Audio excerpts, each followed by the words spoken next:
Drones use करना पड़ा, total station use करना पड़ा लेवल्स जानने के लिए। हमारे जो टीम थे वहाँ के, तो उसने इसे पूरा मेजर करके एग्जैक्ट लेवल्स की, क्योंकि लेवल्स बहुत ही इंपॉर्टेंट है। पानी कहाँ से आ रहा है, पानी किस तरह से तालाब से निकल रहा है, ये बहुत ही इंपॉर्टेंट चीज़ है। वहाँ पर किस तरह से कहीं कहीं पर ऐसा होता है कि रेन के समय पानी आता भी है स्ट्रीम से, नेचुरल स्ट्रीम से, जो समझ में नहीं आता है। नॉर्मल टाइम में आपको समझ में नहीं आएगा, मगर वो सिर्फ काम करेगा मानसून के समय।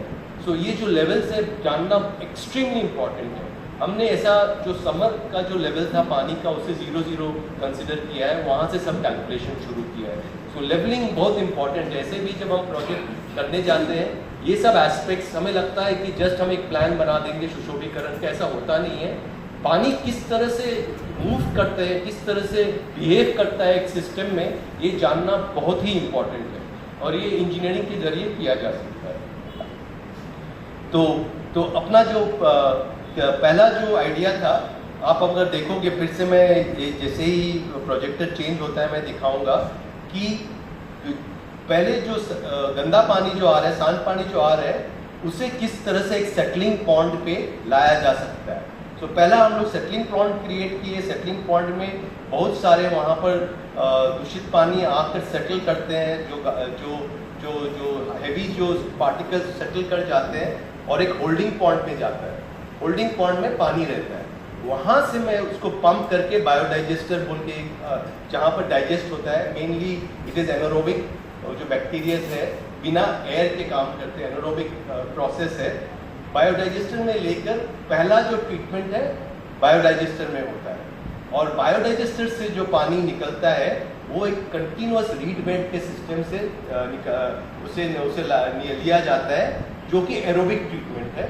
और इस तरीके से जो पानी बाद में निकलेगा वो ट्रीटेड पानी रहेगा, उसका जो BOD COD अंडर कंट्रोल रहेगा। आप अगर सिस्टम को अगर मेंटेन करोगे तो BOD COD कंट्रोल में रहेगा, और इस पानी को हम तालाब में छोड़ सकते हैं, उसे वेरी पॉजिटिवली एक्वाकल्चर के लिए यूज़ कर सकते हैं। तो ये स्लाइड जो दिख रहा है एक्चुअली तालाब का प्लान का है, और किस तरह से हमने एक जो बैठकर किस तरह से सबके साथ डिज़ाइन किए, सब एग्जैक्टली देखे कि कहाँ सेटलिंग पॉइंट बन सकता है, कहाँ होल्डिंग पॉइंट बन सकता है, कहाँ पर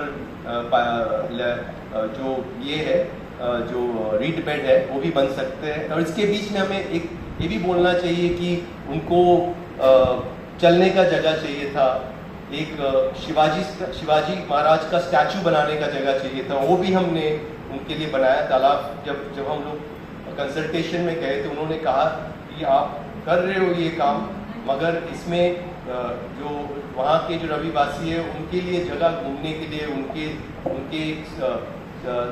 शिवाजी महाराज का श्रद्धांजलि के लिए एक जगह, तो ये भी हमने प्रोवाइड किया। ये सब हमें कंसल्टेशन से ही मालूम पड़ा कि ये सब भी हम प्रोवाइड कर सकते हैं। तो ये हमारा दिखता है कि किस तरह से काम कर रहे हैं। इंजीनियरिंग सेक्शन है, अगर जब स्लाइड आएगा तो मैं एक बार फिर से दिखा दूंगा आपको।